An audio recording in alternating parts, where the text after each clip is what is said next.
Alright guys, so this is just a short video to show how you can work it out, the total resistance of parallel circuits.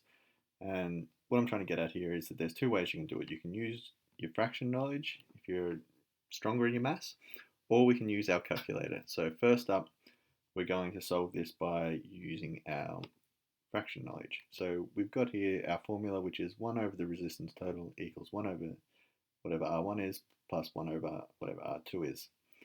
And so now I can join my fractions up and have 1 over RT equals, and what I'm going to do here is actually convert this half in terms of quarters so that then I can add them together. So I'll have 2 over 4 plus 1 over 4. So 1 over RT now equals 3 quarters.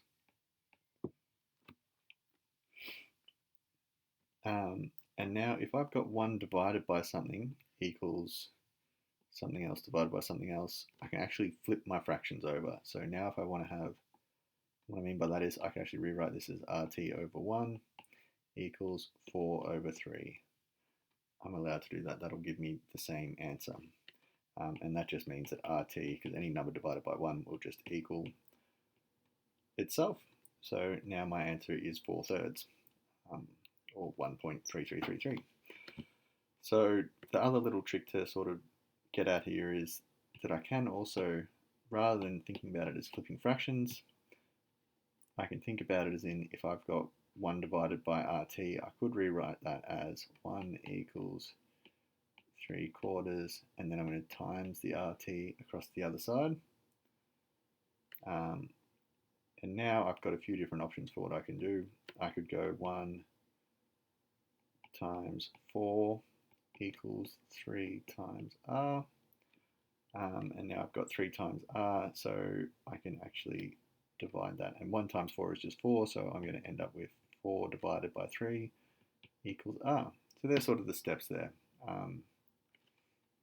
The other way that we can think about it once again is if I've got 1 over RT, I can actually rewrite this as RT equals 1 divided by 3 quarters.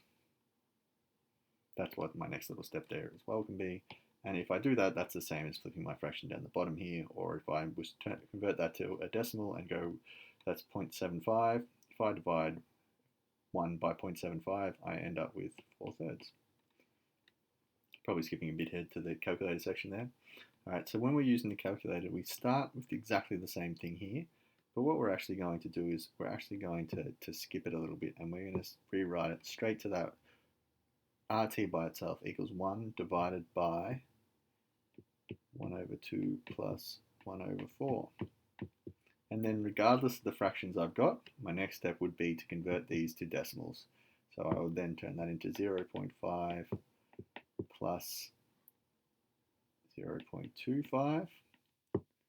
That now gives me 1 divided by 0.75.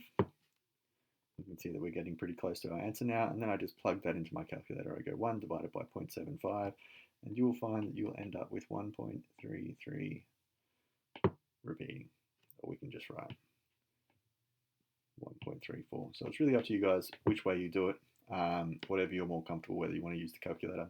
The other note on the calculator, the button is that if you have 1 divided by something, say 3, on my calculator I've got a little button that is like a little -1 button, and that's the same as doing 1 divided by that number. So if I go 3 to the -1, it's like I'm doing this, 1 divided by 3.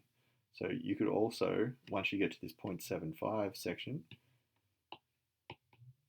you can go 0.75, and if you hit the to the -1 button on there, that will then be the same as going 1 divided by 0.75, and that will give you your answer of 1.33 again.